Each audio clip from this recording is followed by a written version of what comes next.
역사의 현장에 서면 저는 제가 역사를 기록하는 것이 아니라 역사가 저를 가르친다는 그런 느낌을 받습니다.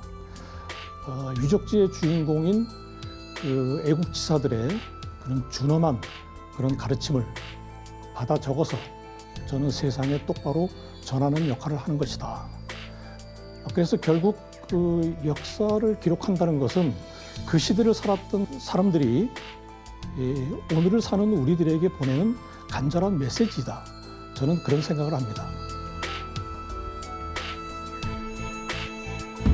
저는 대한민국의 항일영상역사재단 이사장인 이원혁입니다.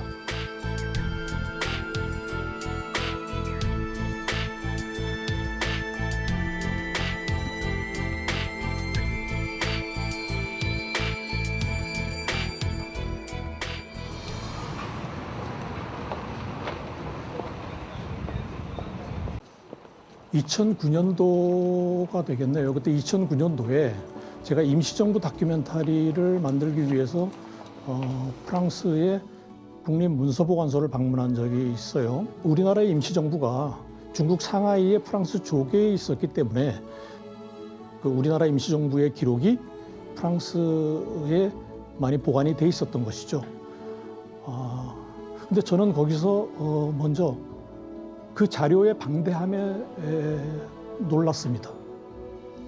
그리고 또 프랑스 조계 경찰이 우리나라 임시정부 요인들의 동선을 감시한 그런 기록들이 마치 100년 전의 어떤 그 일상이 마치 오늘날 일어난 것처럼 생생하게 그대로 그려져 있는 것을 보고 그런 어떤 그 치밀함에 또 한 번 놀라게 됐죠.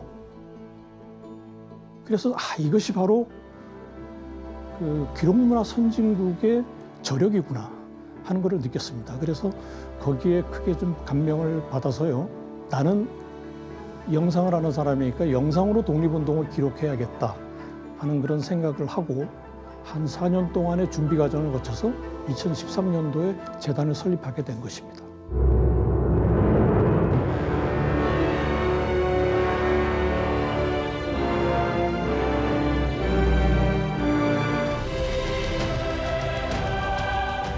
제가 지금까지 KBS에서 일을 할 때 그리고 그 뒤에 나와서 제작사를 운영하면서 지금까지 만든 다큐멘터리들이 대개 한 100편 정도 되는 것 같아요.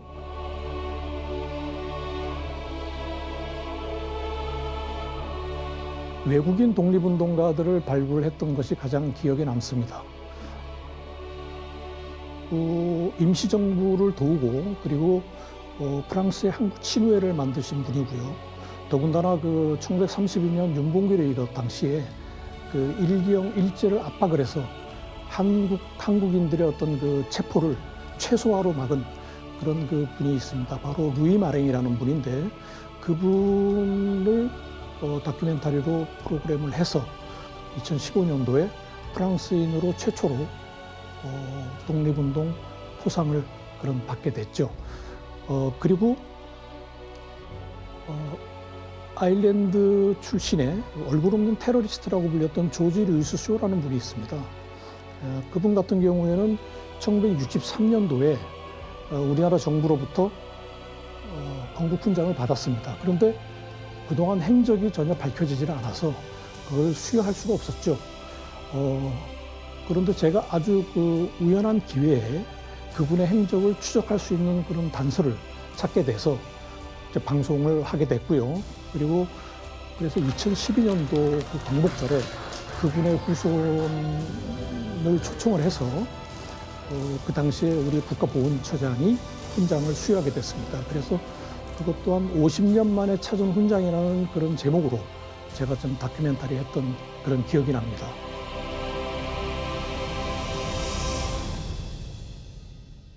저는 그 외국인 독립운동가들을 발굴하는 일은 그 우리나라 독립운동사의 그 외연을 넓히고 보훈 정책을 어떤 글로벌 스탠다드로 격상시키는 아주 중요한 그런 이제 그 일이라고 생각을 해서 심혈을 기울여야 될 그런 과제라고 생각을 합니다.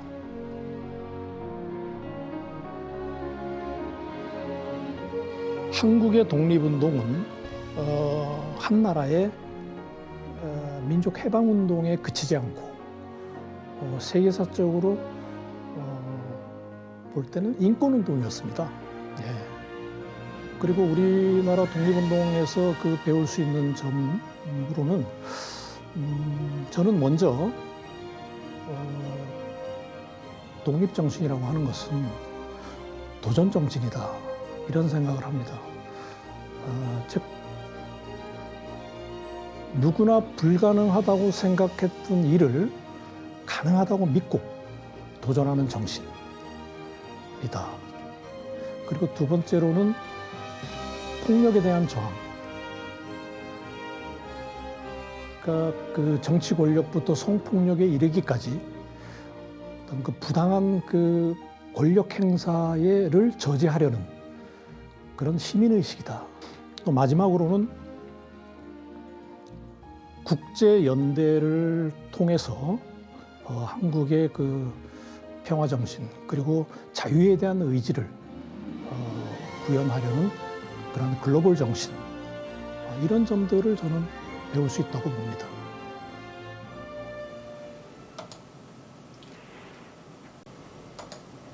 독립유공자들 중에서는 그 광복군 출신들을 가장 많이 기록을 했고요. 그리고 생존 애국지사들뿐만이 아니고 그 후손들의 영상을 기록으로 이제 남겼습니다. 그리고 한 대략 지금까지 한 150분 정도 증언 영상을 기록을 해왔고요.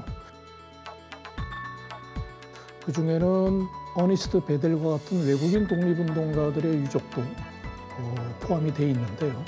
지금 이미 그 생존된 독립운동가들은 거의 찾아볼 수가 없고요. 2대, 즉 아들 때도 거의 지금 살아계신 분들이 많지 않습니다. 이제 3대, 4대로 넘어가기 때문에 그 선대에 대한 그런 그 기억이 지금 흐릿해지는 그런 상황이라 상당히 좀 서둘러야 되는 일이라고 생각을 합니다. 이제는 유적지가 바로 그런 그 애국지사들의 빈자리를 대신하고 있다는 그런 생각이 됩니다. 지금까지 영상으로 기록한 독립운동 그 유적지는요, 국내 독립운동 유적지가 한 450개, 그리고 전 세계 한 20개국에 흩어져 있는 우리나라 독립운동 유적지 해서 모두 한 850개 정도의 그런 유적지를 현장을 답사를 하고 영상으로 이제 기록에 남기고 있습니다.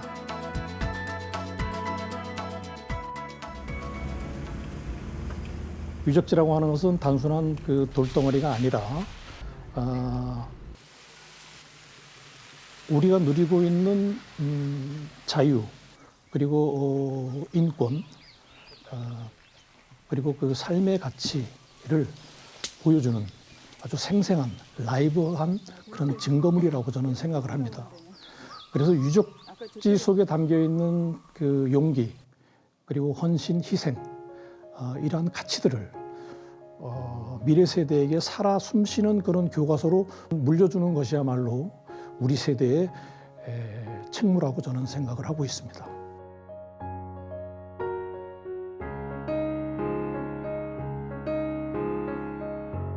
어떤 분들은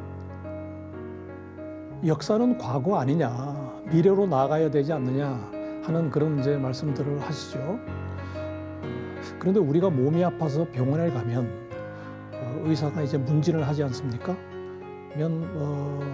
언제부터 아팠나? 그 과거의 병력이나 유전적인 어떤 그 요인까지도 묻게 되죠. 그래서 그 과거의 병력과 그리고 현재를 진단한 것을 가지고 처방이라고 하는 미래 계획을 세우게 되는 거죠. 이와 마찬가지로 역사라는 과거는 현재를 진단하고 미래를 예측할 수 있는 그런 소중한 자원이라고 생각합니다. 장소가 어디라고 그랬죠? 저 앞에 면사무소입니다. 예. 그럼 거기서 한 몇 분이나 지금 제가 하고 있는 그 작업은 이제 한국에서 아시아를 넘어 그다음에 세계로 확장되는 그리고 그 뒤에 더 어떤 그 독립운동의 다음 날에는 세계 독립운동 플랫폼을 구축하는 것이 제 목표이죠. 어떤 그 영웅 한 사람의 이름보다는 그 영웅을 도와준 수많은 그런 민초들의 그런 희생과 헌신, 그리고 진심을 그런 담아내는 그런 기록자가 돼야 된다. 저는 가슴속에 그것을 새기면서 작업을 하고 있습니다.